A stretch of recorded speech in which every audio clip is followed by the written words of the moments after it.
You know that feeling when you see a parent who's maybe just a little too proud of their kid's big win? Well, today we're going to get into the science of that. We're going to explore that exact moment when parental pride stops being just pride and becomes, well, a performance. I mean, we've all seen a post like this, right? So proud to announce, my son, all our hard work. See what's happening there? The language, it's a little clue. The focus starts on the kid, but then it kind of shifts. And that little shift, that's what we're here to unpack today. So it really makes you wonder, right? Whose achievement is it anyway? It sounds like such a simple question, but believe me, the answer gets really complicated. It tells us a ton about our family values, the social pressure we're all under, and even how we see ourselves. All right, let's get into it. The person who's really dug into all this stuff is Dr. Rony A. Rodas. His research is absolutely fantastic, and it gives us this incredible framework for understanding why some parents use their kids' wins for a public boost. He even has a name for it, status-basking.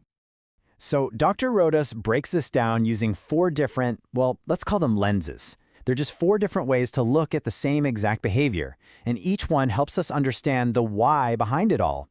Ready? Let's go through them. Okay, first up is something I bet every single one of us has done. It's called basking in reflected glory, or just BIRGing for short. The classic example? Sports fans.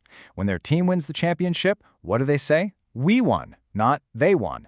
It's the same idea with families. A parent's identity is so wrapped up in their family team that their kid's win literally feels like their own personal win. All right, lens number 2, impression management. This one is huge today, especially with social media, right? We're all basically managing our own personal brand. And Dr. Rodas's research points out that a child's success can become this perfect little post. It's a way of signaling to the world, hey, look at me, I'm a great parent, and we are a successful family. Number 3 is called cultural capital, and this one's a big one. The idea here is that a big achievement, like getting into a top university, isn't just a one-and-done thing. It becomes like social currency. It's an asset that boosts the entire family's status and can literally open doors for future generations. It's all about playing the long game, building that family legacy. And that brings us to the last one, and honestly, it's a bit of a warning. It's called contingent self-worth. This is where it gets risky. This is when a parent's own self-esteem, their own sense of, am I good enough, gets completely tangled up in how well their child does. And the pressure that puts on a kid, man, it can be crushing. It can totally mess with their own motivation and who they think they are. Okay, so we've covered the why behind all this. Now let's dig into the how. Like, how does this actually work? And maybe more importantly, who is most likely to do this? Luckily, Dr. Rodas's research has some pretty clear answers for us here too. So who's most likely to be doing this status basking? The research points to a really specific combo. It's parents who have a high level of what you'd call status anxiety. They're really worried about how they're perceived, about their social standing, and you mix that with a personality that's really focused on impression management, carefully crafting their public image. It's basically a cocktail of fear and performance. And here's the psychological payoff, boiled down to 3 simple steps. It's like a machine. Step 1, the child does something awesome.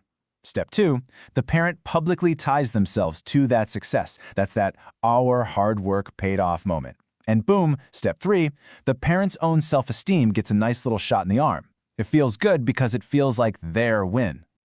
Okay, so this leads to a super tricky question we all have to navigate. We all know there's a line, right?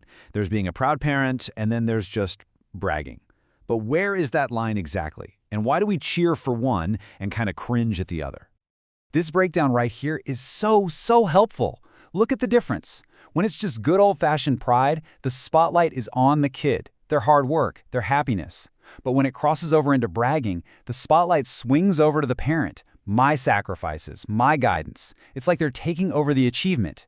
And that's really the key, isn't it? Who gets to be the hero of the story? So what's the big takeaway here? I mean, nobody's saying don't be proud. Of course not. The real goal is to figure out how to celebrate someone you love without, hijacking their moment. So let's get practical. What does the research tell us we can actually do? And the research gives us some really solid advice here. For families, it's pretty simple. Talk about it. Just have open conversations about celebrating things without stealing the thunder. For schools, it's about coaching parents on how to praise the child's effort and their independence. And for therapists and counselors, it's a heads up to look out for these situations where a kid's sense of self is getting buried under a parent's own needs. Which really leaves us all with this one big question to think about. How do we celebrate our children, or our friends, or our partners without accidentally eclipsing them? It's a tough balance to strike, for sure. Dr. Rodas' research really gives us the roadmap.